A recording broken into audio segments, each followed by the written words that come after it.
तो फिल्म की शुरुआत में हमें एक ताकतवर इंसान फिनिस्ट और उसके चेले एंडी को दिखाया जाता है। फिनिस्ट इस मर्तबा जंगल में एक ऐसे जाइंट पिग को पकड़ने आया था जो आए दिन गांव वालों की फसलों को नुकसान पहुंचाकर गांव वालों को तंग करता था। इस इतने बड़े पिग के सामने आकर भी बहादुर फिनिस्ट डरता नहीं और अपने साथी एंडी से कहता है, सबके लिए मैं हीरो हूँ और इसे कंट्रोल करके मैं अपनी पोजीशन बनाए रखना चाहता हूँ। वो अब अपना वेपन लिए इस पिग पर हमला शुरू कर देता है, पर इन छोटे हमलों का इस पिग पर कोई असर नहीं था। एंडी भी फिनिस्ट की मदद के लिए इस पिग के ऊपर अपने नेज़े से जब हमला करता है तो नेज़ा पिग के नाक के अंदर जाकर वो गुस्से में नींद से जाग जाता है। वो अपने गुस्से में एंडी को मारने के लिए बढ़ा ही कि फिनिस्ट उसे रोकने के लिए सामने आ गया। उसने पूरा जोर लगाया पर पिग को रोक ना पाया। उल्टा पिग ने ही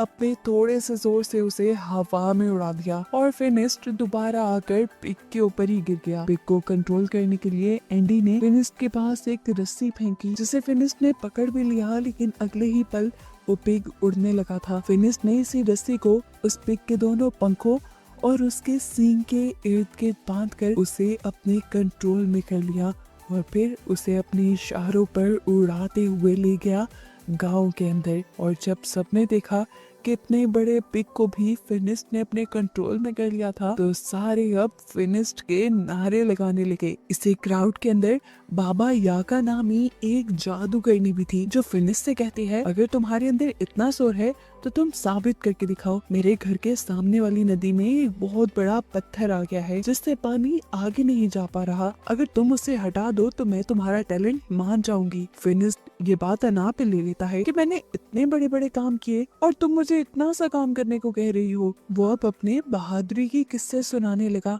तो यागा बोली, क्या पता इसमें से कितने असल हैं और कितने नकल। ये सुनकर सब हंसने लगे और फिनिस्ट गुस्से में चला गया अपने घर। उसे अब यागा पर बहुत गुस्सा आ रहा था। आज सब उसकी बहादुरी की तारीफ करने के बजाय उसका मजाक उड़ाने लगे थे। उसे अपनी इस बेइज्जती का बदला लेना था। उसे कुछ ऐसा करना था जिससे दोबारा सब उसकी वाहवाही करे। तो एंडी कहता है, हाँ एक रास्ता है। सामने वो जो टॉवर नजर आ रहा है ना, माना जाता है कि उसमें एक मॉन्स्टर ने एक बहुत ही खूबसूरत लड़की को कैद किया हुआ है। वो लड़की आम नहीं बल्कि एक शहजादी है। अगर आप उस मॉन्स्टर को मारकर उस शहजादी को आजाद करवा लें तो आपके किस्से पूरी दुनिया में मशहूर हो जाएंगे। बस फिर क्या था, फिनिस्ट ने इरादा कर लिया उस मॉन्स्टर से लड़ने का और रात होते ही अपने साथी एंडी के साथ उस टॉवर के लिए निकल गया। और यहाँ आकर उसने देखा कि पहले से ही बहुत सारे वॉरियर्स उसी मॉन्स्टर को हराने के लिए आए थे, लेकिन उन्हें नाम का कोई लालच नहीं था। उन्हें लालच था शहजादी का और दौलत का। वो फिनिस्ट से पूछते हैं कि अगर हम सबने मिलकर उस मॉन्स्टर को हरा दिया तो शहजादी किसको मिलेगी, जिस पर फिनिस्ट ने कहा कि मुझे शहजादी का कोई लालच नहीं। और इन लोगों ने डिसाइड कर लिया कि ये लोग इकट्ठे उस मॉन्स्टर से लड़ेंगे। लेकिन साइड पे जाकर फिनिस्ट ने एंडी को बताया कि मैं उस मॉन्स्टर को अकेले मारना चाहता हूँ, इसीलिए मैं सुबह नहीं अभी उस मॉन्स्टर को मारने के लिए उस टॉवर में जाऊंगा। ये कहकर वो टॉवर की एक खिड़की से टॉवर के अंदर चला गया, जहाँ जाते ही उसे सबसे पहले वो खूबसूरत सी शहजादी दिख गई। लड़की फिनिस्ट को देखते ही उससे कहती है, तुम भी मरने के लिए आ गए? जिस पर फिनिस्ट ने कहा, नहीं मैं तुम्हें यहाँ से बचाने आया हूँ। ये सुनते ही वो लड़की भागकर अंदर चली जाती है। उस लड़की को रोकने के लिए फिनिस्ट उसका हाथ पकड़ लेता है और वो लड़की जल्दी से अपना हाथ छुड़वाकर एक टॉवर के पीछे चली जाती है। और पीछे से ही तभी अचानक कोई सांप फिनिस्ट के ऊपर हमला कर देता है। फिनिस्ट भी इस सांप से लड़ने लग जाता है, लेकिन कुछ ही सेकंड बाद रिवील होता है कि ये कोई आम सांप नहीं था। ये असल में उस मॉन्स्टर की दुम थी जिससे लड़ने के लिए फिनिस्ट यहाँ आया था। ये देखते हुए वो पहले इस मॉन्स्टर के ऊपर काफी सारे वार करता है, लेकिन जब सारे वार से हार जाता है तब वो मॉन्स्टर की दुम को यानी सांप वाले मुंह को पकड़ लेता है और अपनी पूरी ताकत लगाते हुए उस सांप के मुंह को चीरने की कोशिश करता है। और यहाँ पर वो सांप अपना जहर उसकी आंखों में उगल देता है, जिसकी वजह से अब फिनिस्ट को नजर आना बंद हो गया था।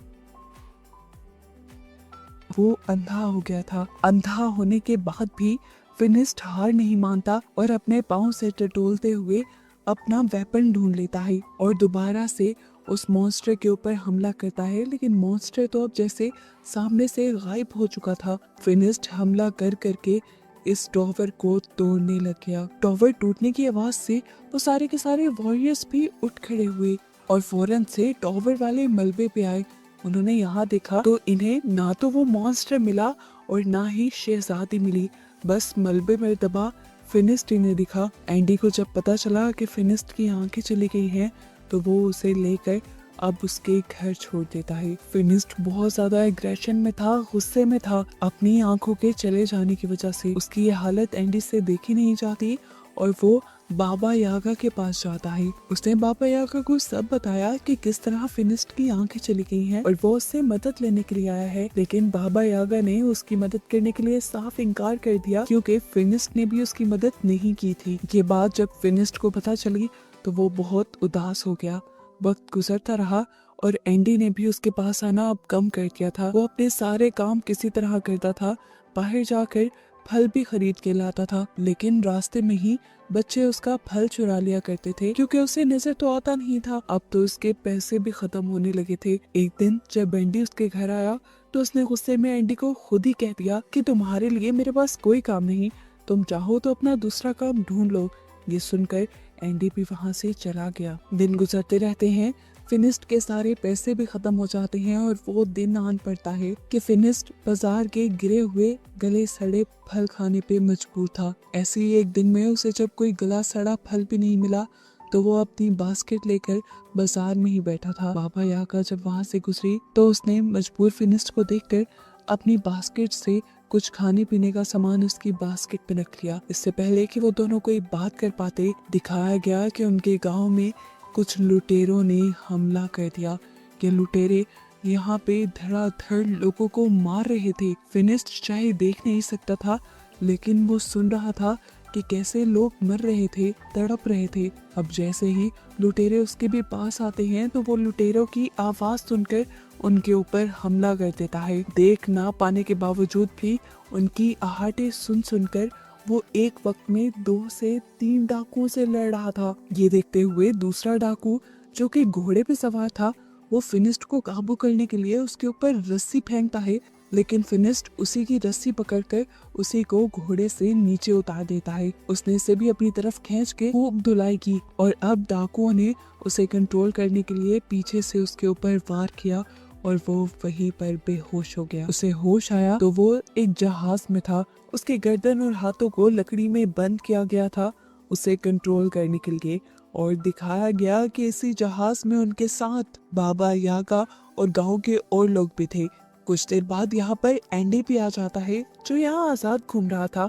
बाबा यागा ने उससे पूछा, तुम आजाद कैसे? एंडी ने बताया, मैंने इन डाकुओं को यकीन दिलाया है कि मैं उनकी मदद कर सकता हूँ और मैं उनके लिए तुम पर भी निगरानी रखूंगा, इसीलिए मैं आजाद हूँ। इस टाइम उसके पास एक सोने का चिराग भी था जो वो डाकुओं से चुरा कर लाया था और इन सबको दिखा रहा था। वो कहता है कि मैं इसको बेचकर पैसे कमाऊंगा। जैसे ही वो इसे साफ करने के लिए रगड़ने लगा तो उसमें से एक जिन बाहर निकल आया, जिसे देखकर सब लोग डर गए, यहाँ तक कि खुद एंडी भी। नीचे का शोर सुनकर ऊपर से जब एक डाकू नीचे आया तो जिन ने उसे एक पंच लगाते हुए वापस ऊपर गिरा दिया। इसके बाद चिराग का जिन जब एंडी के पास जाता है उससे उसकी ख्वाहिश पूछने के लिए, तो एंडी उसे कहता है कि वापस चिराग के अंदर चले जाओ।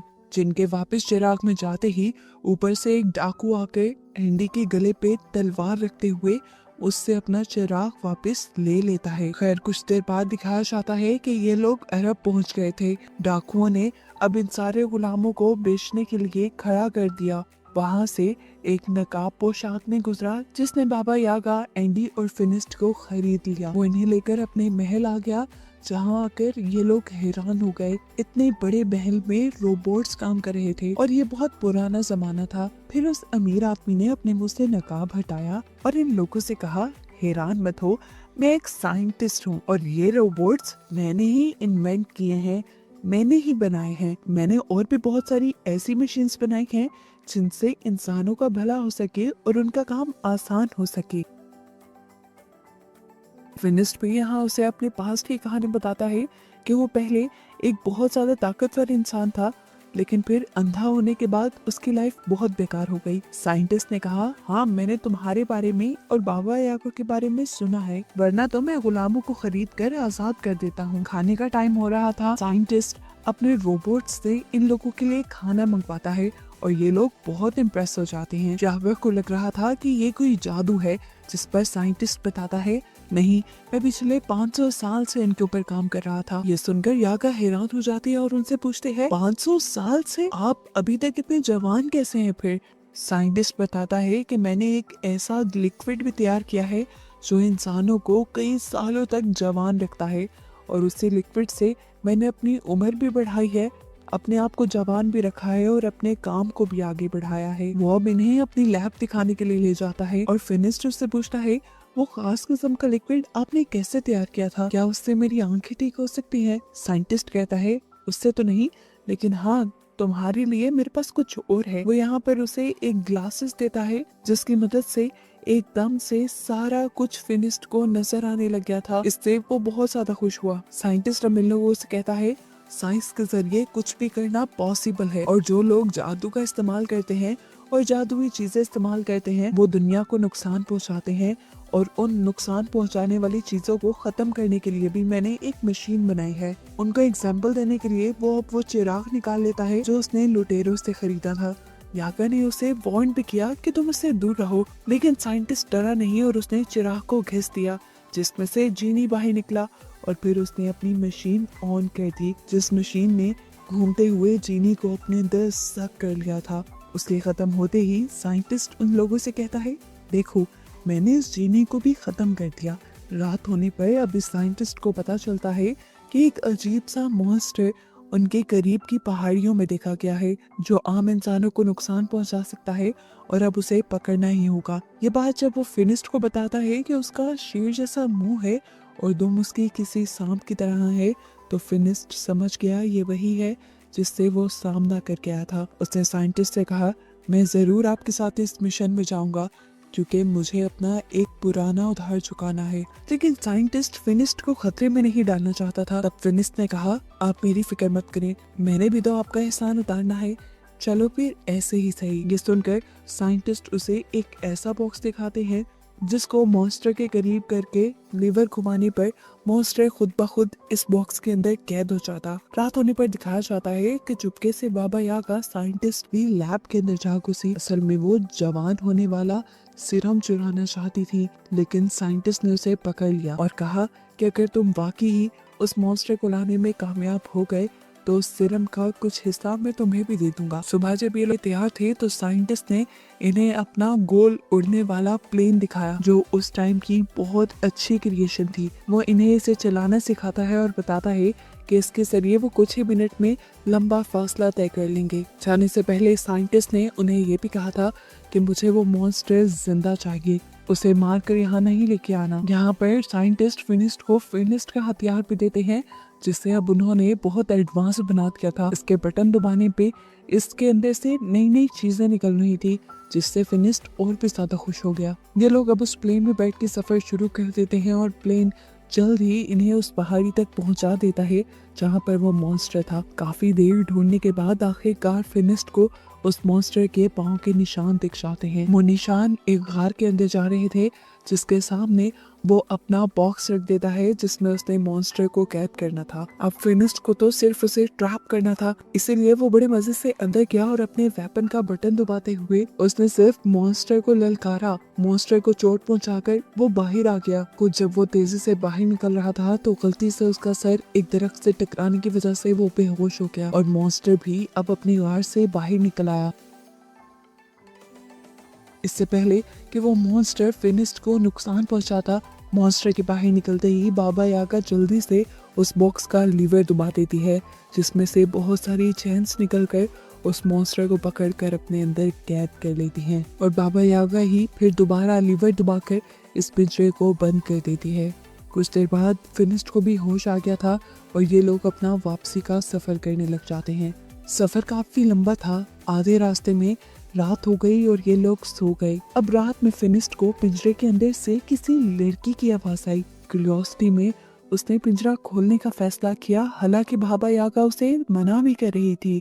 लेकिन फिनिस्ट उस पिंजरे को खोल लेता है और क्या देखता है कि इसके अंदर वही शहजादी थी जिसके बारे में कहानियां बनी हुई थी। बाबा यागा बोली, इसका मतलब वो मॉन्स्टर ही असल में शहजादी है। यागा पीछे से आवाज लगाती है, फिनिस्ट उसे बाहर मत निकालना, उसे बाहर निकालना खतरनाक हो सकता है। लेकिन फिनिस्ट उसकी नहीं सुन रहा था क्योंकि उसे शहजादी पसंद आ गई थी। इससे पहले कि वो हाथ पकड़कर शहजादी को वहां से बाहर निकाल लेता, पीछे से बाबा यागा लीवर घुमाकर उस पिंजरे को दोबारा से बंद कर देती है और फिनिस्ट भी अंदर ही कैद हो जाता है। अंदर हम देखते हैं कि वो लड़की फिनिस्ट को अपना हाथ नहीं पकड़ाती और बताती है कि मुझ पे एक कर्ज है, जब भी मेरा हाथ कोई आदमी पकड़ता है तो मैं उस जंगली मॉन्स्टर में बदल जाती हूँ। लेकिन मैं बुरी नहीं हूँ, मैं जल्दी किसी को नुकसान नहीं पहुँचाती तब तक कोई मुझे नुकसान पहुँचाने की कोशिश ना करे और मेरी वजह से किसी को नुकसान ना हो, इसीलिए मैं दूर पहाड़ों पर रहती हूँ, लेकिन कहीं भी इंसान मुझे जिंदा जीने ही नहीं देते। नेक्स्ट सीन में हम साइंटिस्ट को देखते हैं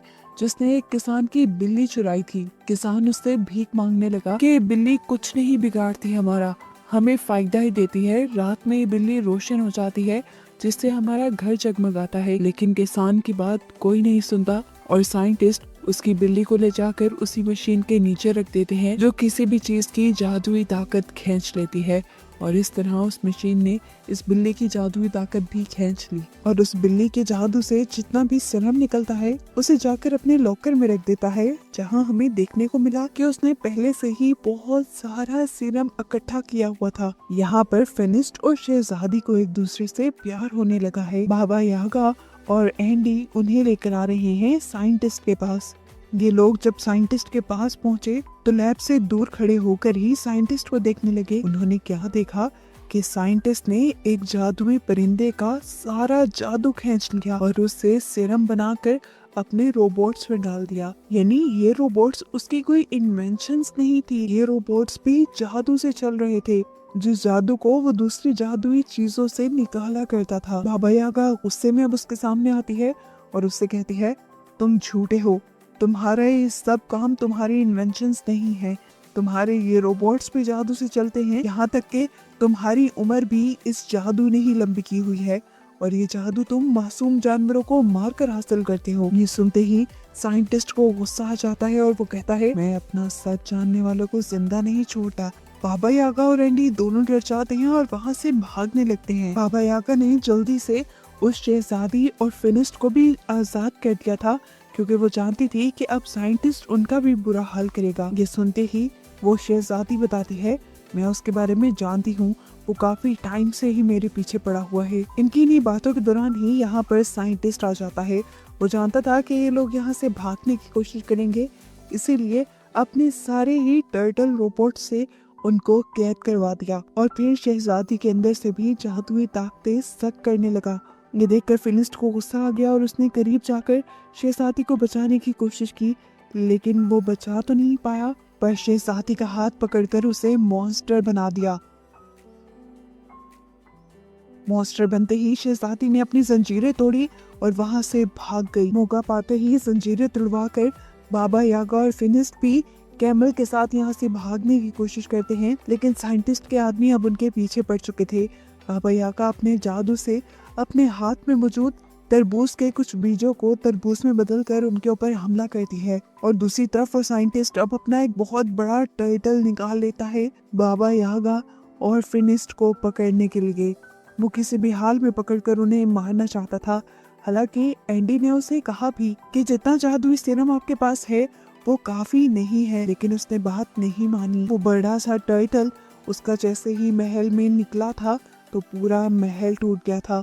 तेजी से वो कंट्रोल करते हुए उसे फिनिस्ट और यागा की तरफ बढ़ता है, लेकिन यागा और फिनिस्ट आगे भागने लग जाते हैं। तब वो अपने तोप के गोलों से उनके ऊपर हमला करवा देता है। ये देखते हुए कि खतरा बढ़ गया है, फिनिस्ट यागा से कहता है, तुम उसका ध्यान भटकाओ, मैं उसके ऊपर चढ़कर उसको उल्टा करने की कोशिश करता हूँ, क्योंकि मैं जानता हूँ उसकी ये सारी चीजें उल्टा होने पर काम नहीं करती। फिनिस्ट के कहने पर यागा उस टैंक के सामने आ जाती है और साइंटिस्ट अपनी इस टैंक के अंदर लगी हुई ही जादू सक करने वाली मशीन से बाबा यागा के अंदर का भी जादू सक करने लग जाता है। जादू सक होने की वजह से बाबा यागा बूढ़ी दिखने लगी थी और ये देखते हुए फिनिस्ट को काफी तरस आया, लेकिन खैर जितनी देर में बाबा यागा ने साइंटिस्ट का ध्यान भटकाया हुआ था, फिनिस्ट भी उसके टर्टल के ऊपर चढ़ गया और ये चीज साइंटिस्ट ने जैसे ही नोटिस की तो उसने टर्टल के टेंटिकल्स निकालकर फिनिस्ट को अपने ऊपर से गिराने की कोशिश की।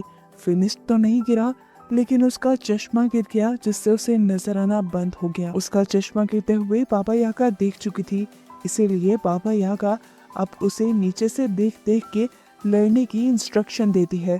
इतनी ही देर में वो मॉन्स्टर बनी शहजादी भी यहाँ आ चुकी थी, जिन्हें देखकर साइंटिस्ट डर गया। ऊपर से फिनिस्ट ने साइंटिस्ट के टर्टल की गर्दन में भी अपनी जंजीर फंसाकर उसे एकदम से ही उल्टा दिया, जिससे उसके अंदर का सारा जादुई सीरम नीचे गिर गया और साइंटिस्ट बुरी तरह फंस गया।